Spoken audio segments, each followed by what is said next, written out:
Picture this, I'm in a coma, barely hanging on, and my family? Out there selling my house like I was already gone. I woke up. And they didn't see any of this coming. This is my story. I'm Avalon, and I'm 52 years old. For 27 years, I thought I had the perfect family. My husband Matthew and I built our life together in Portland, Oregon, raising our two children, Caspian, who's now 25, and Lyra, who's 22. We weren't wealthy, but we were comfortable. I worked as a senior accountant at a firm downtown, and Matthew ran a small construction business. The foundation of our life was our home, a beautiful house I inherited from my grandmother in the hills overlooking the city. That house meant everything to me. It's where I brought my babies home from the hospital, where we celebrated birthdays and holidays, where I thought we'd grow old together.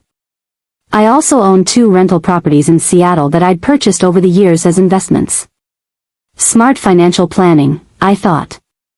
Security for our family's future.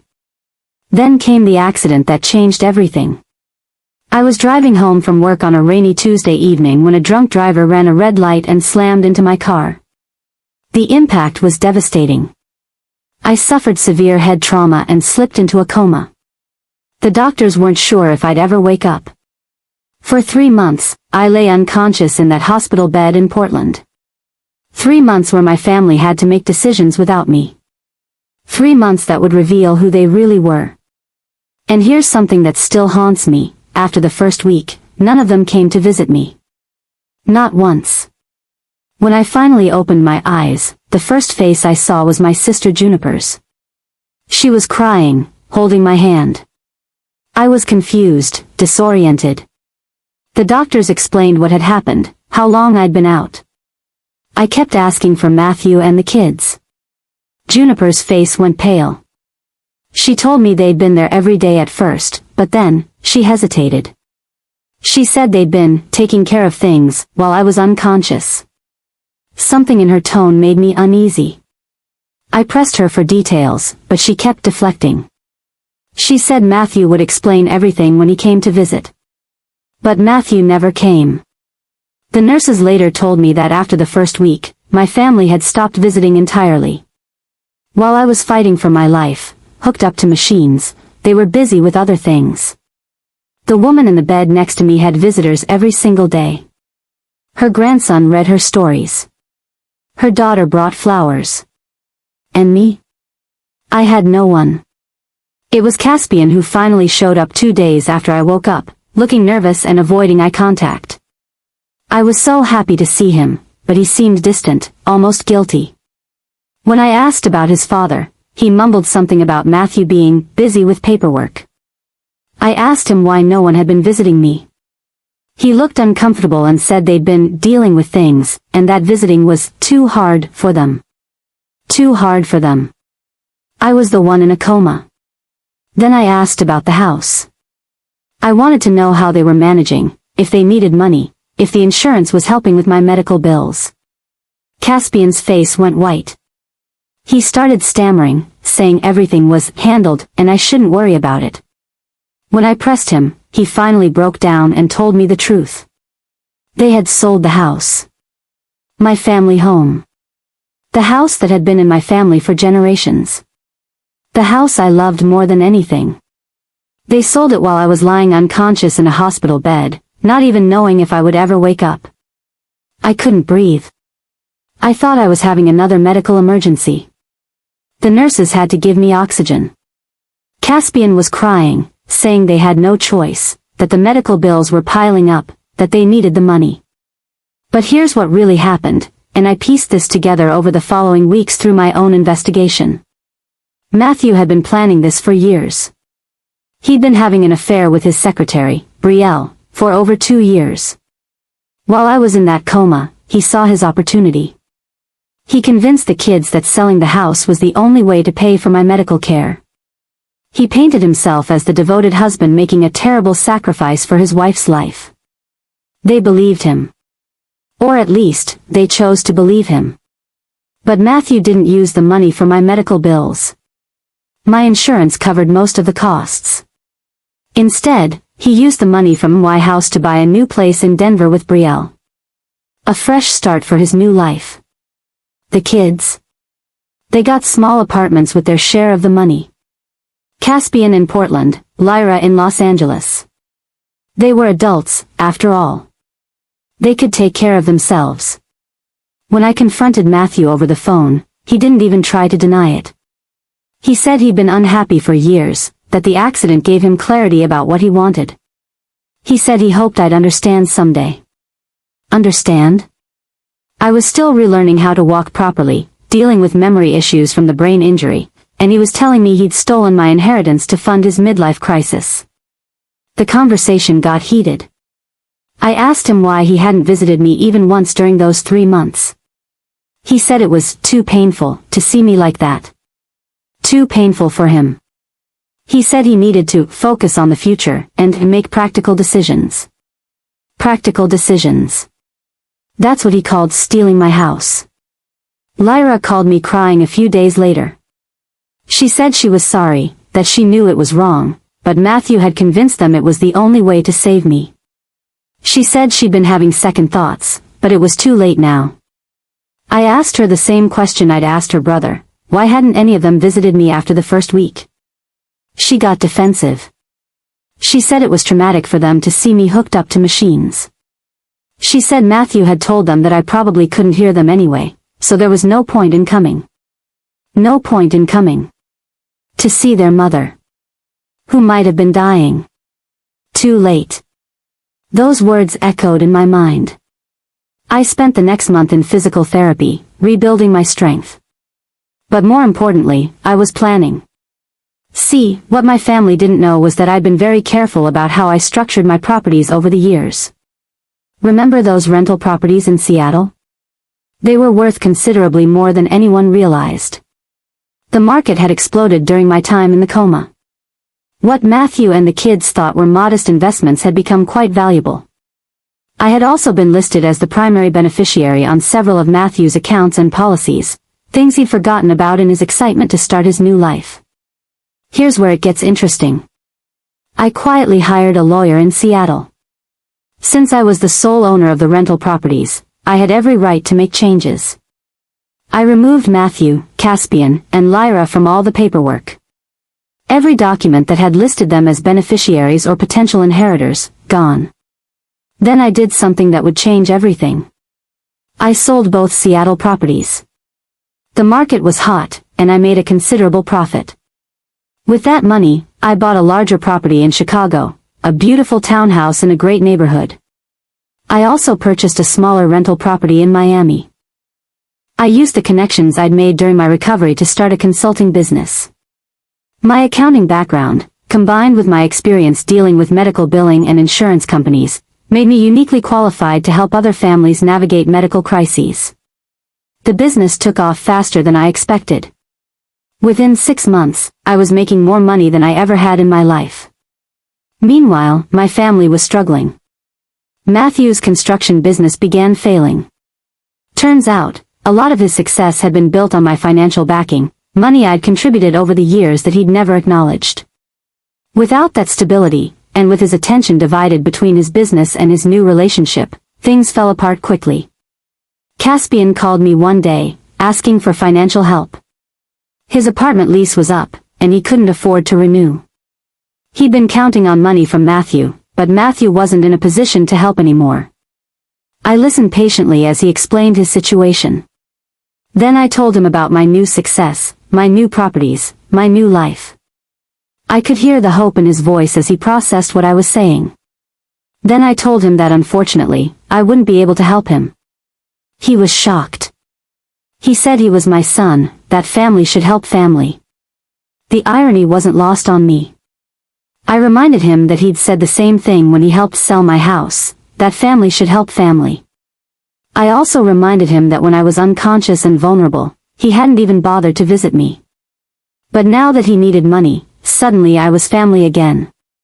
Lyra was next. She'd been laid off from her job in Los Angeles and was facing eviction. She called me sobbing, begging for help. She kept saying she was sorry, that she'd made a mistake, that she'd been young and scared. I felt a twinge of sympathy for her. She was my baby girl, after all. But then I remembered waking up in that hospital bed, learning that my own children had participated in stealing my home while I was unconscious. I remembered how none of them had cared enough to visit me. I told her I'd think about it. I never called her back. Matthew's situation became desperate. His business went under completely, and Betrayal left him when the money ran out. He lost the house in Denver and had to move back to Portland, where he couldn't afford anything decent. That's when he started calling me. First, it was about reconciliation. He said he'd made a terrible mistake, that he wanted to work things out. When I didn't respond to that, he tried a different approach. He said the kids were suffering because of my selfishness. He said a good mother would help her children regardless of past mistakes. He said I was being cruel and vindictive. I listened to his voicemails, every single one. And then I sent him a single text message. You sold my house while I was in a coma. You stole my inheritance to fund your affair. You convinced our children to betray me. You couldn't even be bothered to visit me while I was fighting for my life. Now you want me to bail you out? Good luck with that. He tried calling after that, but I'd blocked his number. The kids kept trying to reach me through Juniper, my sister. She'd relay their messages about how sorry they were, how they'd learned their lesson, how they needed their mother. Through Juniper, I sent them a message: when you needed money, you sold my house. When I needed family, you chose your father's lies over your mother's well-being. When I was unconscious and vulnerable, you abandoned me. We're even now. Caspian ended up moving back in with Matthew in Portland, both of them struggling to make ends meet. Lyra had to move back from Los Angeles and was working retail jobs to survive. They started a social media campaign, trying to paint me as the villain. They posted about how I'd abandoned my family, how I'd become heartless and cruel. They shared old family photos, talking about how I used to be loving and caring. The campaign backfired spectacularly. People who heard my story came to my defense. They pointed out that these were the same people who'd sold my house while I was unconscious. They pointed out that my own family had abandoned me in the hospital and only contacted me when they needed money. The narrative quickly shifted from cruel mother abandons family to betrayed woman refuses to reward her betrayers. The kids got harassment online. People called them out for their entitlement and hypocrisy. They eventually deleted their social media accounts. But I wasn't done. Remember those policies and accounts where Matthew had made me the beneficiary? Well, it turns out he'd never changed them back. When his business went under, he had to cash out his retirement account early. Because of how it was structured, and because we were still legally married, I had rights to half of it. I claimed my share. I used that money to buy another property, this time in Austin, Texas. I was building a real estate empire from the ashes of my family's betrayal. Matthew tried to contest it, but the paperwork was clear. His lawyer told him he'd have to pay me spousal support if he wanted to pursue a divorce, given the circumstances of our separation and his financial situation. He couldn't afford a divorce. He couldn't afford a lawyer. He couldn't afford anything. That's when he showed up at my door in Chicago. I was coming home from a business meeting when I found him sitting on my front steps. He looked terrible, thin, tired, desperate. He said he'd driven all the way from Portland to see me. He begged me to take him back. He said he'd made the biggest mistake of his life, that he'd lost everything, that he needed me. He promised he'd spend the rest of his life making it up to me. I looked at this man who'd been my husband for over 2 decades. This man who'd convinced our children to sell my house while I was fighting for my life. This man who'd used my inheritance to fund his affair. This man who couldn't even visit me in the hospital. I told him I'd consider it. I invited him in for coffee. We talked for hours. He told me about how everything had fallen apart, how he realized he'd thrown away the best thing in his life, how he'd been a fool. He cried. He begged. He promised. And then I told him my decision. I said I'd help him, all of them. I'd give them a fresh start, a new beginning. I'd use my success to lift them back up. His face lit up with hope and relief. Then I told him what it would cost. I wanted a full confession. Written, signed, and notarized. I wanted him to detail exactly what he'd done, how he'd manipulated the kids, how he'd stolen my inheritance, how he'd planned it all while I was unconscious. I wanted him to post this confession on social media, to send it to everyone we knew, to make it public. I wanted him to contact every local news station and newspaper in Portland and tell them his story, how he betrayed his comatose wife and how he was now facing the consequences. And I wanted him to do it all without any guarantee that I'd actually help him afterward. He stared at me in shock. He said I was being unreasonable, that I was asking him to destroy what little reputation he had left. I reminded him that he destroyed my life while I was unconscious. I was giving him a choice, something he'd never given me. He left that night without agreeing to anything. But desperation has a way of changing people's minds. The kids tried reaching out after that, saying they'd learned their lesson, that they understood why I was angry, that they'd do anything to make it right. I sent them the same message I'd sent their father. A few weeks later, I got a call from my old neighbor in Portland, Mrs. Chen, who'd lived next door to us for 15 years. She'd gotten my number from Juniper and told me something disturbing. Matthew had been going around the neighborhood, telling people that I'd abandoned my family after they'd sacrificed everything to pay for my medical care. He was painting himself as the victim, saying I'd become greedy and heartless after my accident. Mrs. Chen said she'd believed him at first. She'd always liked Matthew, and his story seemed plausible. But then she'd started asking questions. She'd contacted our insurance company, talked to the hospital, even reached out to some of our old friends. She'd discovered the truth about the house sale, about Betrayal, about everything. She'd also learned from the hospital staff that after the first week, my family had completely stopped visiting me. Mrs. Chen had taken it upon herself to set the record straight. She'd been going door to door, telling our former neighbors what really happened. She'd even posted about it on the neighborhood Facebook group. The response was swift and brutal. People were outraged. Matthew had to stop his daily walks around the neighborhood because people would literally cross the street to avoid him. Someone spray-painted "liar" on his apartment building. But that still wasn't enough for me. I decided to take one final step that would expose everything. I hired a private investigator to dig deeper into Matthew's finances. I wanted to know exactly how he'd spent the money from my house, down to the last dollar. What the investigator found was even worse than I'd imagined. Matthew hadn't just bought a house with Betrayal. He'd also purchased expensive furniture, jewelry for his mistress, and had blown thousands on gambling. He'd lived like a king for 6 months while I was fighting to relearn basic motor skills. The investigator also discovered that Matthew had been lying to the kids about something crucial. He'd told them that my insurance wouldn't cover the medical bills, that selling the house was the only option. But the truth was, my insurance had pre-approved coverage for my treatment before I'd even woken up from the coma. The kids had been manipulated even more than I'd realized. Armed with this information, I made a decision that would change everything. I called a meeting with Caspian and Lyra. I told them I had information about their father that they needed to hear. They agreed to meet me at a coffee shop in downtown Portland. When they arrived, they looked terrible. Thin, tired, wearing clothes that had seen better days. For a moment, I almost felt sorry for them. Then I remembered waking up in that hospital bed to find out they'd sold my house and hadn't even visited me. I laid out everything the investigator had found. I showed them receipts, bank statements, credit card bills. I showed them the insurance documents proving that my medical care had been covered from day one. I watched the color drain from their faces as they realized the extent of their father's deception.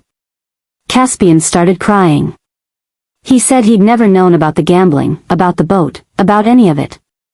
He said Matthew had shown them fake medical bills, had convinced them that the insurance company was refusing to pay. Lyra just sat there in stunned silence, staring at the documents. Then she looked up at me and said something that surprised me. "Even if Dad lied to us, you're still our mother. You're supposed to love us unconditionally. You're supposed to forgive us." I looked at my daughter, this young woman I'd raised, who'd just learned that her father had manipulated her into betraying her own mother, and I felt something I hadn't felt in months. Disappointment. Not anger. Not hurt. Just pure, crushing disappointment. I told her that unconditional love doesn't mean accepting betrayal. I told her that forgiveness is earned, not demanded. I told her that being family doesn't give someone the right to destroy your life and then expect you to be grateful for it. Then I told them both something that I could see broke their hearts. I said that even knowing they'd been manipulated, even understanding that Matthew had lied to them, I still couldn't forgive them. Because when push came to shove, they'd chosen to trust him over me. They'd chosen to believe that their mother, the woman who'd raised them, loved them, sacrificed for them, was somehow less worthy of their loyalty than their father. I told them that Matthew's lies might explain their actions, but they didn't excuse them. And I told them that the fact that they'd abandoned me in the hospital, that they couldn't even be bothered to visit their own mother while she was unconscious, showed me exactly what kind of people they really were. I left them sitting in that coffee shop, staring at the evidence of their father's betrayal. That night, Caspian called me. He said he'd confronted Matthew about the lies, about the gambling, about everything. He said Matthew had broken down and confessed to it all. Caspian said he finally understood why I couldn't forgive them. He said he didn't blame me, that he'd probably do the same thing if someone had betrayed him like that. But then he said something that made me pause. He said, "Mom, I know you can't forgive us. But can you at least tell us what we'd have to do to earn your forgiveness? Not your money, not your help, just your forgiveness?" I thought about it for a long time. And then I gave him my answer. I told him that forgiveness wasn't something they could earn back. It wasn't a transaction where they could do X, Y, and Z and suddenly everything would be okay. I told him that forgiveness was something I might choose to give someday, or I might not. But it couldn't be earned or demanded. I told him that if they truly wanted to make amends, they needed to focus on becoming better people, not on trying to fix their relationship with me. I told him to get his life together, to take responsibility for his choices, to stop making excuses. I told him to help his sister do the same. I told him to learn from what happened and make sure he never betrayed anyone else the way he betrayed me. Do I feel vindicated? Sometimes. Do I feel guilty? Sometimes. Do I regret my choices? Never. What happened to me taught me something important about family, about loyalty, about trust. It taught me that blood doesn't automatically make someone trustworthy. It taught me that love without respect is meaningless. It taught me that forgiveness without accountability is just enabling. Most importantly, it taught me that I'm stronger than I ever imagined I could be. My family thought they were stealing from someone who might never wake up. They thought they were getting away with it. They thought I'd be so grateful to be alive that I'd forgive anything. They were wrong on all counts. I woke up. I fought back. And I won. Some people say I'm heartless. They say family should forgive family, that I should be the bigger person. But I learned something important during my recovery. Being the bigger person doesn't mean letting people walk all over you. It means standing up for yourself when the people who should protect you choose to betray you instead. My family made their choice when they thought I might not survive. They chose money over loyalty, convenience over commitment, their father's lies over their mother's well-being.